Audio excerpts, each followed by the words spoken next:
Voilà, donc on va faire ensemble un caramel pour fourrer nos New York Rolls vanille caramel.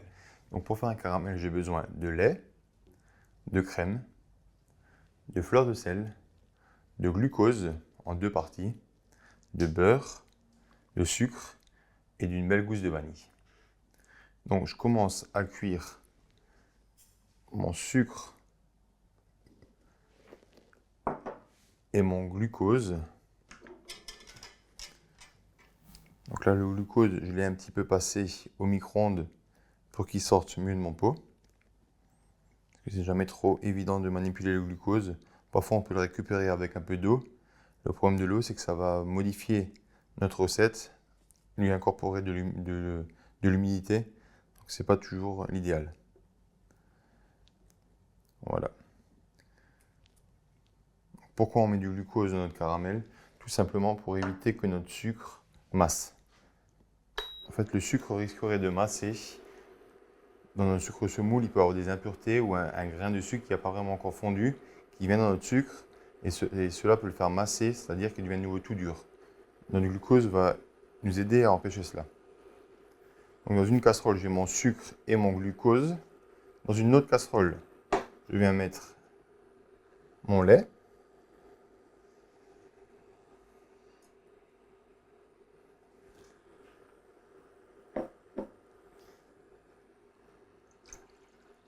La crème. Ma fleur de sel.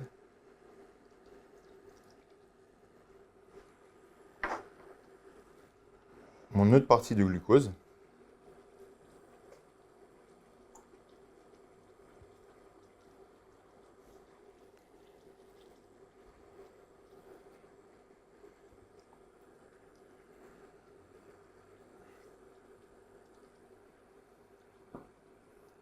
Voilà. Le beurre, pour l'instant, lui, je le réserve. Et je viens gratter ma gousse de vanille dans mon mélange lait, crème, fleur de sel, glucose. Donc je coupe ma gousse de vanille en deux. Et je viens récupérer tous ces petits grains.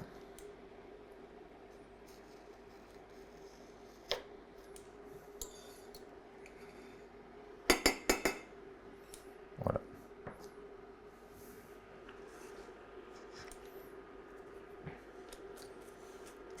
Là, dans mon caramel, on peut commencer tout doucement à mélanger le glucose avec le sucre semoule.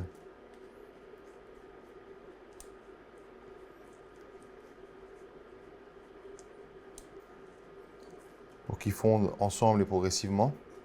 Je regarde à ce qu'il n'y ait pas de sucre qui reste collé sur les parois de ma casserole.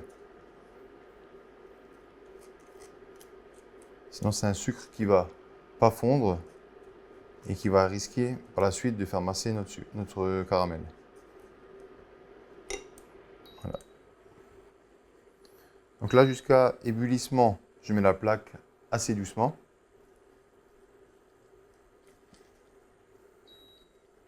Et après ébullition, on va pouvoir un petit peu augmenter la puissance de notre plaque.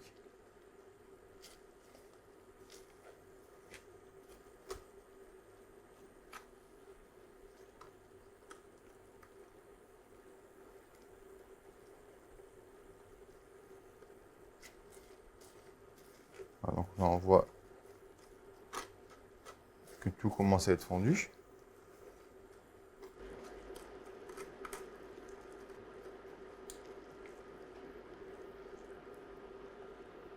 Voilà, j'arrête de mélanger. J'augmente un petit peu la plaque.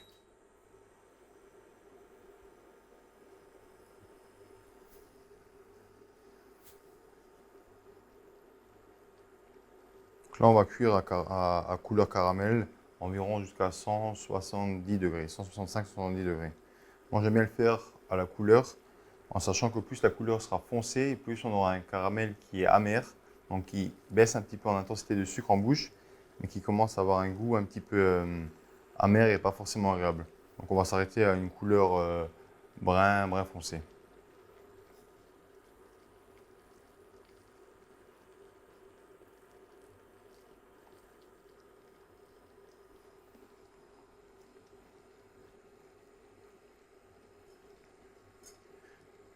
Voilà, pour décuire mon caramel avec mon lait, il va falloir que je chauffe aussi mon lait. Donc arrivé une fois à une belle couleur, on va retirer le sucre pour pouvoir chauffer notre lait.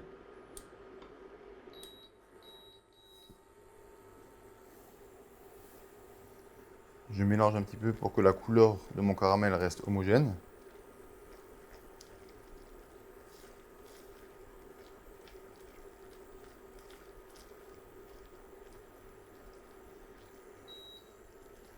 Donc là, on voit qu'il commence à prendre de couleur. Donc je le retire et je viens y mettre mon lait. Pourquoi je chauffe mon lait? Tout simplement parce que si je venais décuire avec un lait qui serait froid, ça figerait mon sucre et j'aurais des morceaux.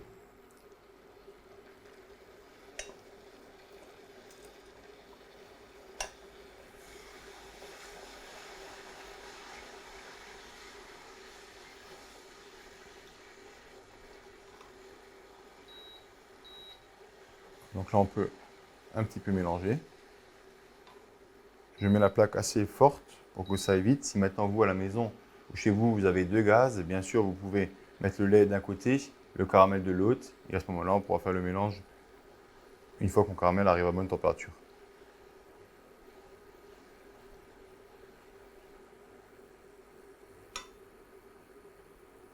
Voilà, là, mon lait commence à bouillir. Donc en même temps, ma vanille s'infuse. Donc je retire mon lait. Je remets le caramel. Je viens chercher maintenant la couleur souhaitée. Donc pour voir la couleur du caramel, il suffit d'en prendre et de le ramener en l'air. Ou alors de le faire tomber sur une feuille cuisson, une feuille blanche, pour qu'on puisse bien y apprécier sa couleur. Parce que parfois dans la casserole, c'est trompeur, comme il y a un petit peu de fond, on peut croire qu'il est plus foncé que ce qu'il est vraiment.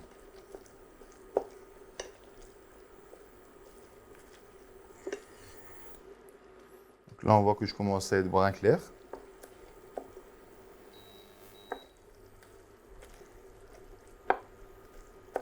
Voilà, je ne vais pas aller trop loin en cuisson pour ne pas avoir un caramel qui soit amer. Mais quand même assez loin pour avoir un caramel qui a du goût et qui ne soit pas trop sucré.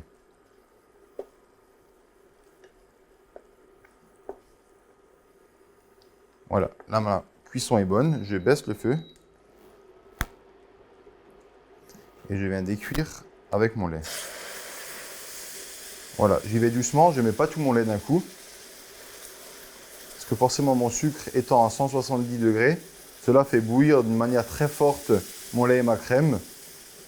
Donc ça risquerait de déborder.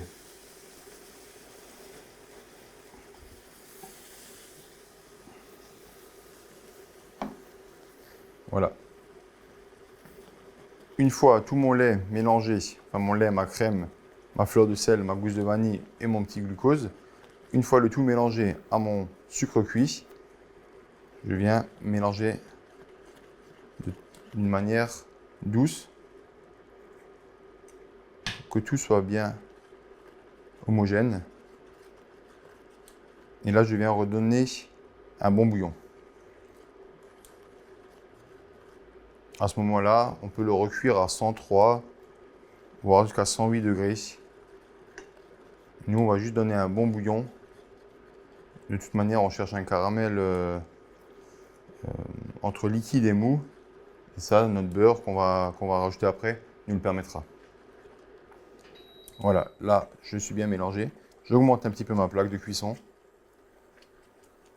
Je donne un bon bouillon. Voilà.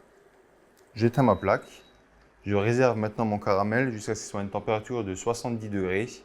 Puis ensuite, j'y incorporerai mon beurre avec un mixeur girafe.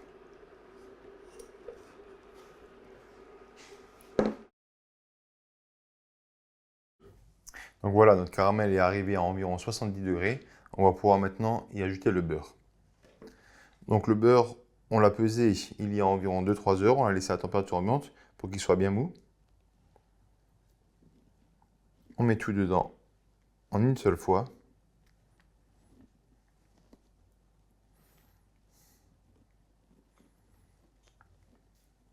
Donc le fait de rajouter du beurre dans un caramel, ça permet d'avoir une texture de caramel qui est très onctueuse en bouche et qui va nous donner une certaine tenue une fois que le caramel sera froid.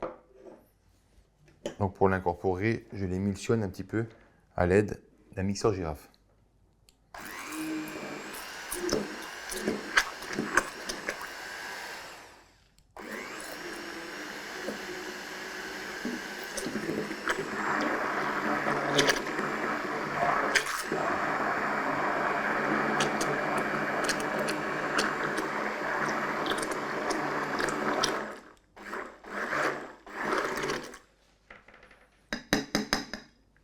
Voilà, une fois tout mon beurre bien mélangé à mon caramel, je m'arrête.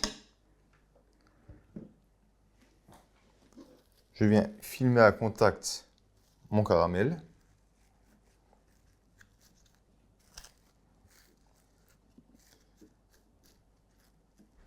Et je le réserve jusqu'à total refroidissement au frigo.